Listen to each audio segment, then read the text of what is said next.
Welcome to Unsealed Evidence. I'm Sable. This part of the affidavit covers the other critical statements investigators documented.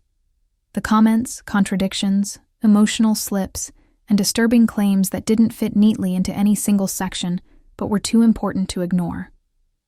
These are some of the moments that made investigators pause, re-question, and rethink everything they were being told.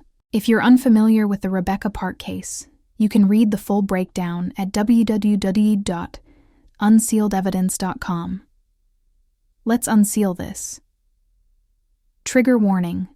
This section includes disturbing allegations, emotional breakdowns, conflicting statements about violence, mentions of pregnancy loss, and descriptions of behavior during police interviews. Please protect your heart before continuing. This section is one of the hardest to hear, because it gathers all the fragmented pieces.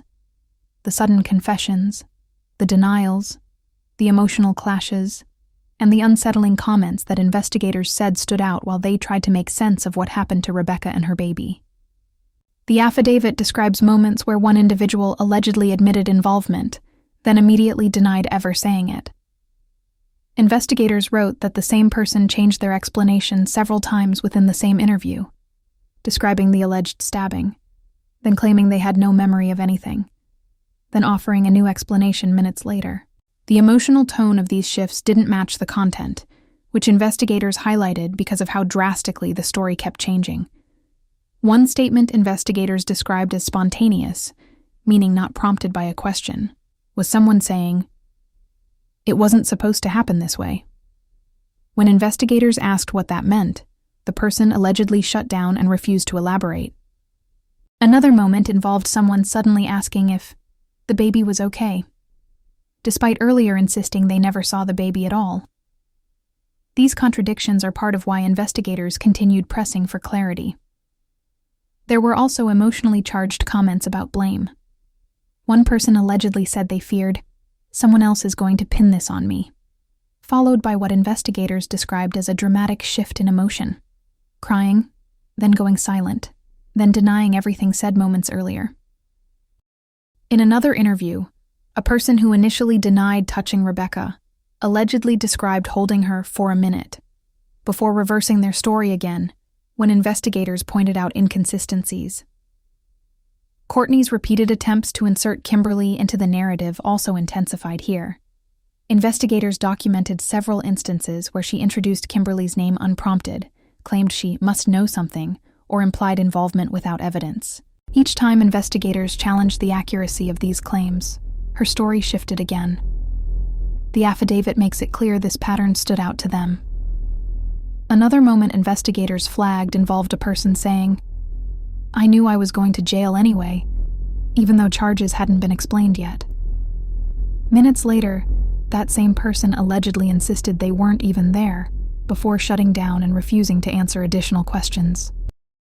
These emotionally conflicting statements are part of what the affidavit highlights, not as proof, but as documentation of how unstable and inconsistent the interviews were. When it came to the baby, the contradictions intensified. Some statements described the baby as already gone. Others claimed the baby came out. Later interviews denied seeing the baby at all. Investigators noted how drastically the emotional tone changed whenever the baby was mentioned. Sometimes deep distress, other times complete detachment. The affidavit calls these inconsistencies one of the most significant red flags in the entire case. Cleanup-related statements were also inconsistent, but emotionally telling. One individual allegedly said they didn't want to do it but had to, then moments later insisted they never cleaned anything. Investigators documented these back-and-forth contradictions because the instability of the stories made it impossible to form a clear narrative. This entire section reveals just how emotionally chaotic these interviews were. Every contradiction, every sudden shift, every unexplained statement adds another layer of heartbreak to a case already defined by tragedy. Rebecca, a mother at 39 weeks pregnant, deserved truth, clarity, and accountability. What investigators describe instead is a maze of fear, confusion, avoidance, and collapsing stories. None of these statements prove guilt. None provide the certainty Rebecca's family deserves. But they do show why investigators continued digging, why they couldn't stop asking questions, and why they believed something devastating happened that no one was willing to fully admit. Rebecca deserved honesty. She deserved safety. She deserved to deliver her son into loving arms, not into a story full of contradictions. Everything here is taken from allegations documented in the affidavit, not proven facts. Nothing described establishes guilt. Every individual named is innocent until proven guilty. Every case has missing pieces, and we're here to find them. Unsealed evidence digs into the documents, the timelines, the evidence they don't talk about. You can read every breakdown at unsealedevidence.com and follow us for updates, new findings, and deeper dives. We don't look away. We don't sugarcoat. We search until the truth shows itself. This is Unsealed Evidence.